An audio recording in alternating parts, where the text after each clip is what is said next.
There's a number circulating in the electric vehicle world that has provoked intense reactions among those who follow the sector. That number is $15,000. When such a figure appears linked to the Tesla name, something immediately awakens in people's minds.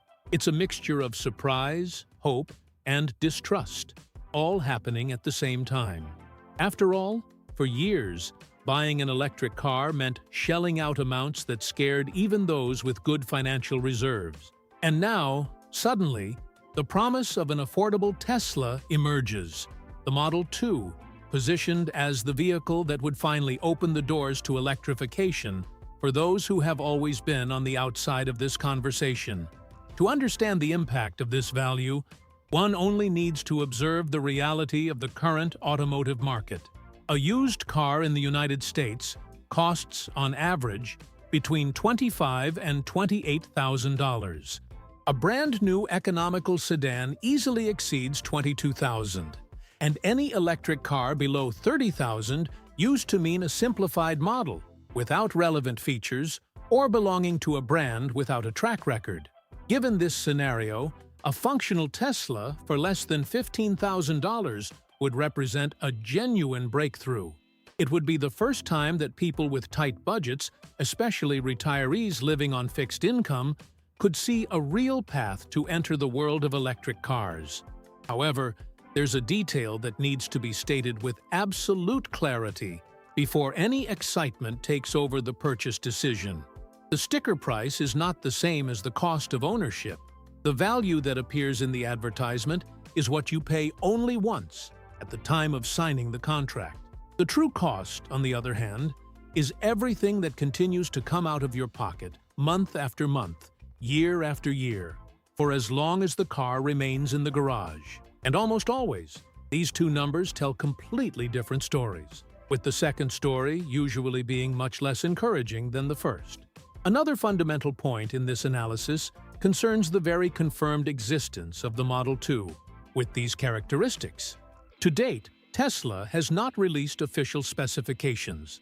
There is no published battery size, no confirmed range, and no finalized list of versions. All that circulates at the moment are estimates based on leaks, projections built from the company's cost structure, and analyses by experts attempting to predict the most likely path.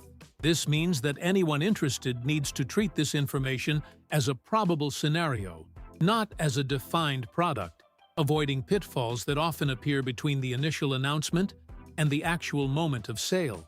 For those who depend on retirement, pension, or government benefits, this precaution is invaluable. Decades of work cannot be jeopardized by a number that still fluctuates between rumors and promises. Before even thinking about pre-ordering, before clicking on any suspicious link that appears on social media, it is necessary to apply a clarity test regarding this opportunity. The Model 2 may even prove to be an interesting alternative for certain profiles, but the purchase decision must stem from each viewer's personal budget, and not from the enthusiasm generated by a catchy headline circulating on the internet, without any direct verification from the manufacturer itself. For Tesla to put a car on the road for under $15,000, it needs to cut costs somewhere significant. And the most likely place for that cut is precisely the most expensive component of any electric vehicle: the battery pack. Current estimates point to a capacity between 40 and 50 kilowatt-hours, probably using lithium iron phosphate chemistry, known by the acronym LFP. This technology trades maximum energy density for a much lower cost per kilowatt-hour and offers a longer lifespan in charge cycles. It's a logical choice for an entry-level product, but it comes with practical consequences that few buyers usually consider. With this estimated capacity, the actual range under normal conditions should be between 230 and 260 miles per full charge.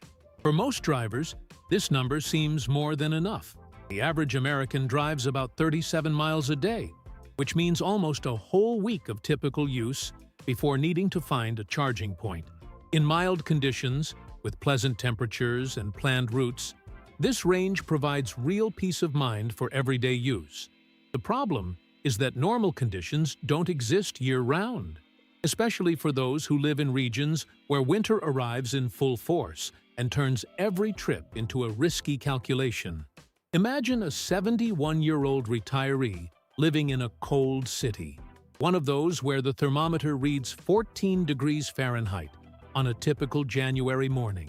This gentleman isn't concerned with acceleration from 0 to 100 or engine power. What matters to him is whether the car will be able to take him to a cardiology appointment 38 miles from home. And here a technical fact emerges that all battery chemistry shares to a greater or lesser degree. In freezing temperatures, the range plummets, potentially dropping between 20 and 30% of what is described in the manufacturer's catalog, transforming the comfortable calculation into something much tighter. Applying this reduction to an estimated range of 250 miles, that leaves something close to 175 to 195 miles on a really cold morning. The trip to the cardiologist remains manageable, but the safety margin is much slimmer than it appeared in the promotional brochure. It's not a situation that makes the car unusable, but it's a reality that needs to be considered before signing the contract, especially for those who depend on the car for medical appointments, family trips, or long commutes during entire months of sub-zero temperatures. Ignoring this factor means discovering the problem only when it's already ingrained in your routine. The financial consequences of this equation go beyond an uncomfortable winter morning. A battery that degrades rapidly, losing capacity below 80% within 3 or 4 years. Along with it, reduces the resale value of the entire vehicle. Someone who paid $15,000 and needs to replace the battery pack prematurely faces a bill that can range from $8,000 to $15,000, depending on the model and parts availability. The alternative is to accept a much lower replacement value, reflecting the compromised condition of the main component. For those living on a fixed income, neither option offers comfort, and both need to be considered before any final decision is made about this purchase. There's a category of expenses that often goes completely unnoticed at the time of purchase, but which becomes fully apparent a few months later, when the car is already parked in the garage and there's no going back. These are the monthly costs, those small leaks in the budget that seem insignificant in isolation, but which, added up over the years, can transform a seemingly advantageous purchase into a real financial burden. And the first of these leaks begins with the item that literally touches the ground: the tires. Electric vehicles are naturally heavier than equivalent combustion engine cars, precisely because of the battery pack installed in the lower part of the chassis. This extra weight, combined with the instantaneous torque delivery from a complete stop, generates much greater pressure on the contact area between the tire and the asphalt during each acceleration.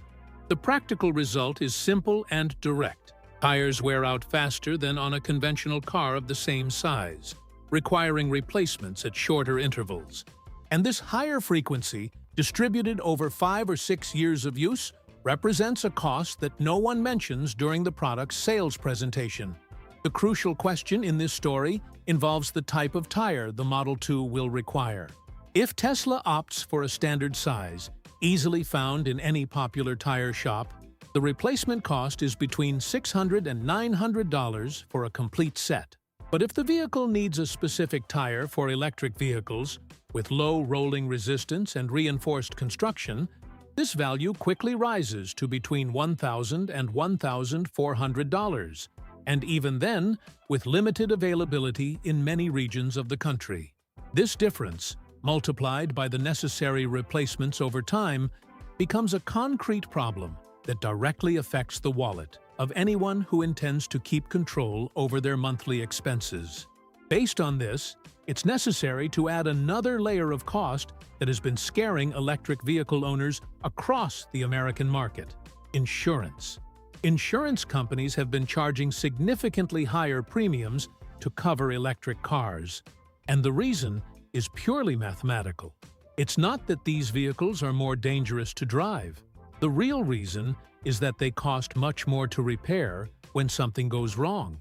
A simple side impact that would cost $600 on a gasoline car can reach $2,500 or more on an electric car, especially if the affected area is near the battery management system or reinforced chassis structures. This increase in the insurance premium is not symbolic. For someone currently paying $110 a month to insure a combustion engine car, finding a quote $60 to $80 more expensive per month represents a very real difference. Spread over 5 years, this difference adds up to between $3,600 and $4,800 additional dollars that don't appear anywhere in the $15,000 advertisement. And the most troubling detail of this calculation is that this extra amount can partially or totally negate the savings generated by the absence of fuel, which was precisely the strongest financial argument to justify switching to an electric car. Before closing any deal, calling the insurance company and asking for a specific quote is the smartest step anyone interested can take. There's a scenario that perfectly illustrates the third major hidden cost of buying an electric vehicle, and it happens during an absolutely ordinary moment in daily life. Imagine someone pulling out of a parking space at a supermarket on a random Wednesday afternoon. Another driver, distracted, bumps their car against the front side of the Model 2 at low speed. Nothing serious, just a discreet dent and a few visible scratches on the paint. In a traditional combustion engine car, this situation is resolved with a visit to the mechanic, an estimate between $400 and $700, and the vehicle back in the garage in a few business days without major complications for the family budget. The same scenario, transferred to the world of electric vehicles, can end very differently than expected. Depending on the exact location of the impact in relation to the battery's protective structure and the front shock absorption zones, the repair estimate can reach $4,500.